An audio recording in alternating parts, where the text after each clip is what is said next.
I never thought my life would take such a drastic turn. My name is Michael, and I have been married to Rachel for 10 years. Our relationship was one that many envied. We had met in college, where I was immediately drawn to her infectious laughter and sparkling eyes. We started dating soon after and got married 3 years later.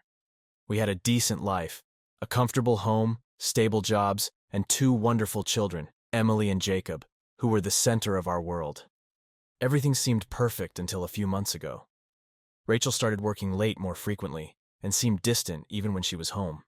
Initially, I thought it was just the stress from her job. She worked in marketing for a big firm and often had to deal with demanding clients and tight deadlines. I tried to be understanding, taking over more of the household responsibilities to ease her burden. But something felt off. One evening, while we were having dinner, Rachel received a text message that made her smile. She quickly turned her phone screen away when she noticed me looking. It struck me as odd, but I didn't think much of it at the time. After all, we had always trusted each other implicitly. However, the seed of doubt had been planted. Over the next few weeks, her behavior became more peculiar. She was often on her phone, texting someone with a secretive smile.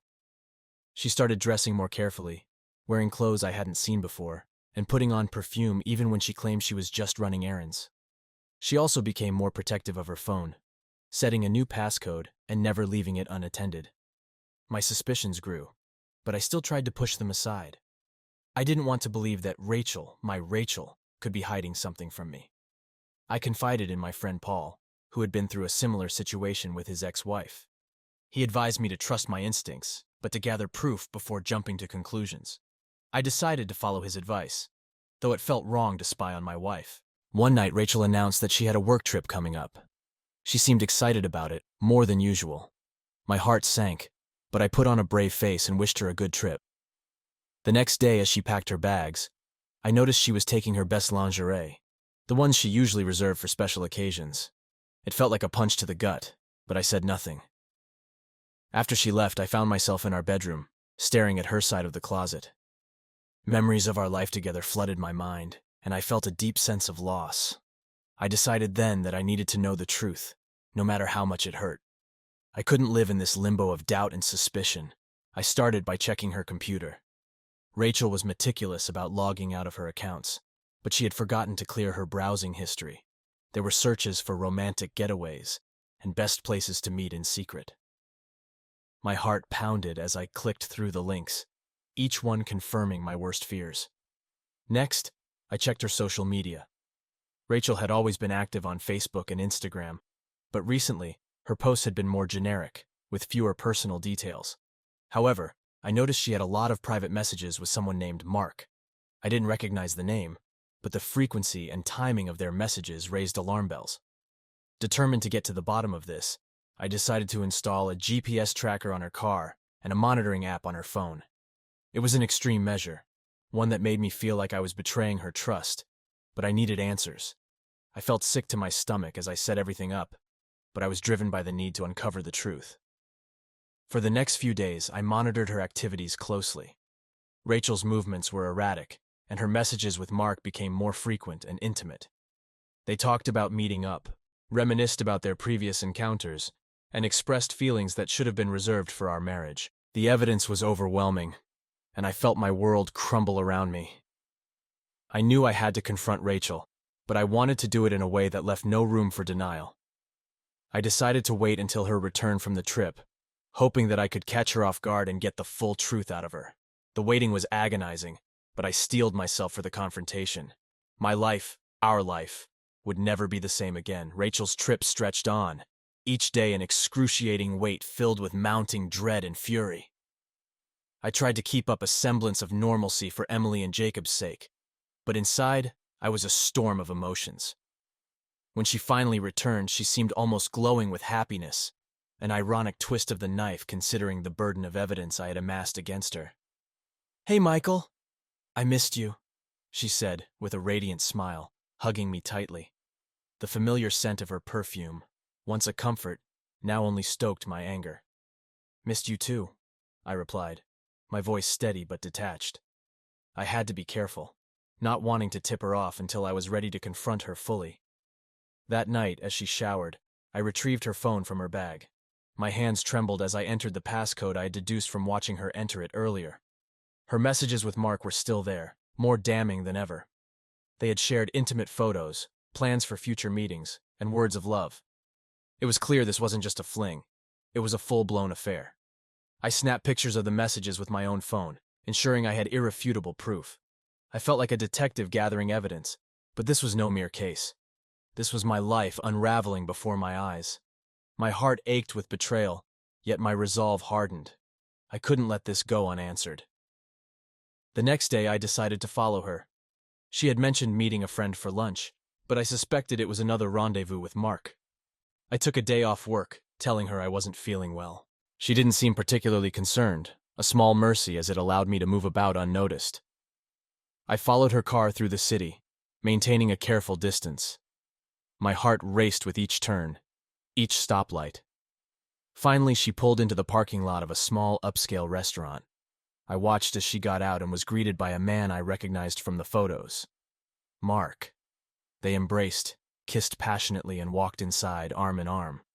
The sight was like a physical blow, but it solidified my determination. I parked my car and walked to a nearby cafe, positioning myself where I could see the restaurant's entrance. For the next hour, I watched them through the window, laughing and touching, completely oblivious to the turmoil they were causing. When they finally left, I followed them to a hotel a few blocks away. They checked in, and I took a deep breath, trying to steady myself. It was time to confront them. I approached the reception desk and asked for a room nearby, claiming I was meeting a friend. The receptionist, unsuspecting, handed me a key card.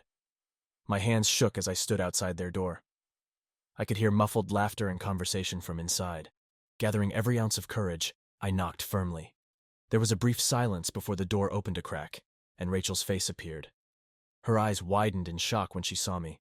"Michael, what are you doing here?" she stammered, trying to block the view inside. "I think you know," I replied coldly, pushing the door open wider. Mark was standing behind her, his face turning pale. "Who is this?" he demanded, trying to muster some bravado. "I'm her husband," I said, glaring at him. "And you? You're the man who's been destroying my marriage." Rachel looked between us, panic etched across her features. "Michael, please, let's talk about this at home," she pleaded, tears welling up in her eyes. "Talk? You want to talk now? After all this?" I threw the printed messages onto the bed. "How long has this been going on, Rachel?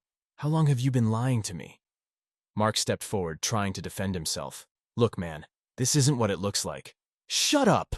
I snapped, my voice rising. "I don't want to hear a word from you. This is between me and my wife." Rachel broke down, sobbing.